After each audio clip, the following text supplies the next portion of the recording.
Hi, this is Yanni Red, and you might have been seeing my posts talking about no more no-shows. Stop giving appointments. And a lot of people are like, no, my business runs off of appointments and da-da-da-da-da. Now, the thing is, let me finish the sentence, okay? I'm not saying don't give anybody an appointment. I'm saying that you don't give new clients an appointment. You allow them to walk in.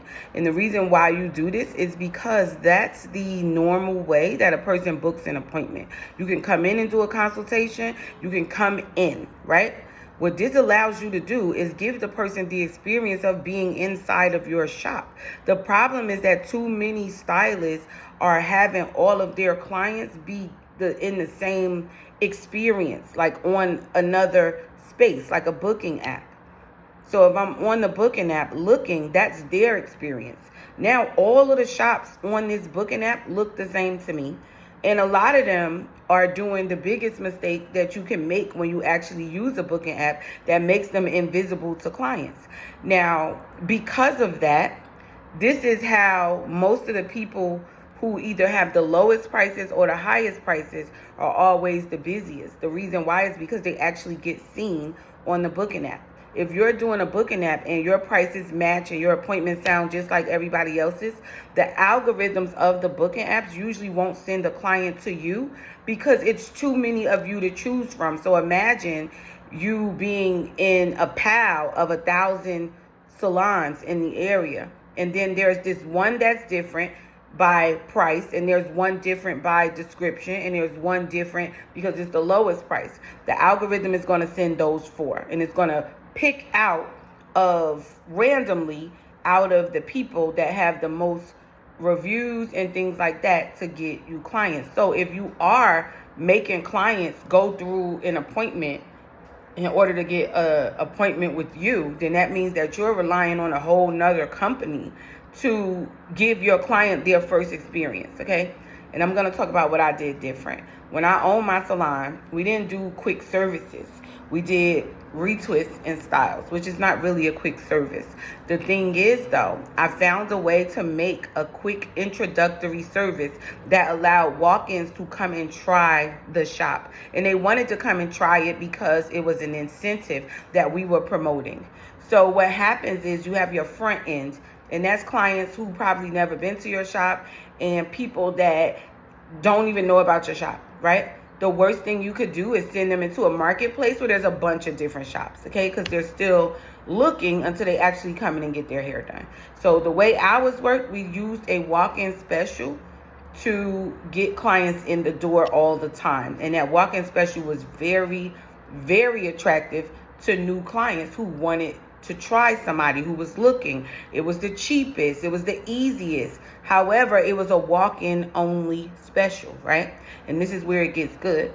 After they walk in, the person who did their hair, because I had 10 employees, and I was the only one who really had a clientele there. So in order for me to train my employees to be good enough to not experience the no-shows, we had a low-cost entry, right?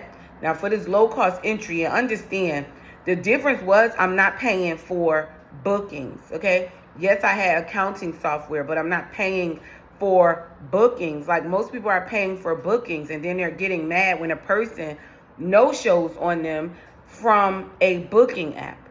The problem is that you don't have a way for the client to just walk in and experience you. Then you don't have to worry about them even wanting to use the booking app. They might want to call you. However, you can say to them now that they know that your service is what they want, hey, just go on the booking app and book me.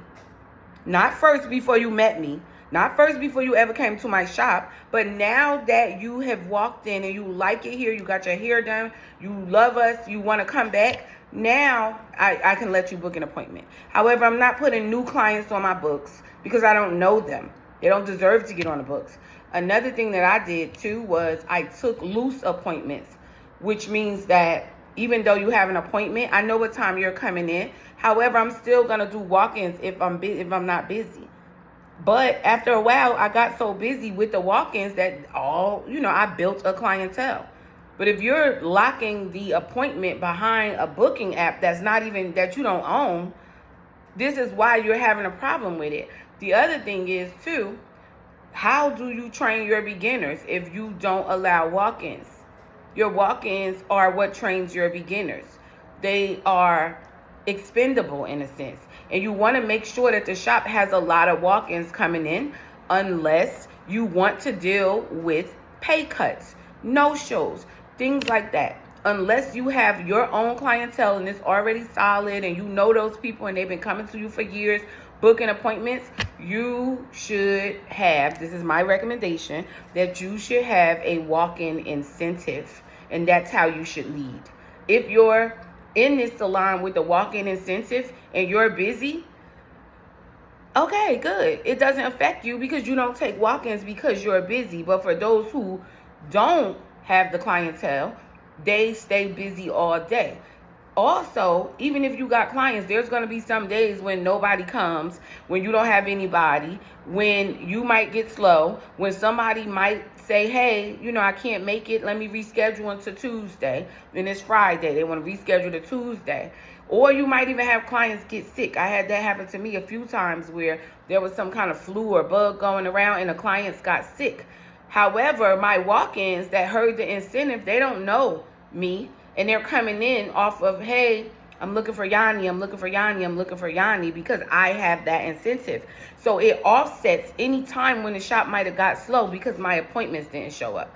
But I don't recommend you putting appointments in front, because here's the thing. Once you put the appointments in front of everything, if anything changes, you take a deposit, not a full price hairstyle. If anything changes, you have an open slot that a walk-in could have actually took that would have became a more valuable client to you than the one who did not show up. So if you are locking your salon behind this, the first thing that I really want you to do is consider the fact that no-shows are only created by people who don't really claim you as their stylist yet.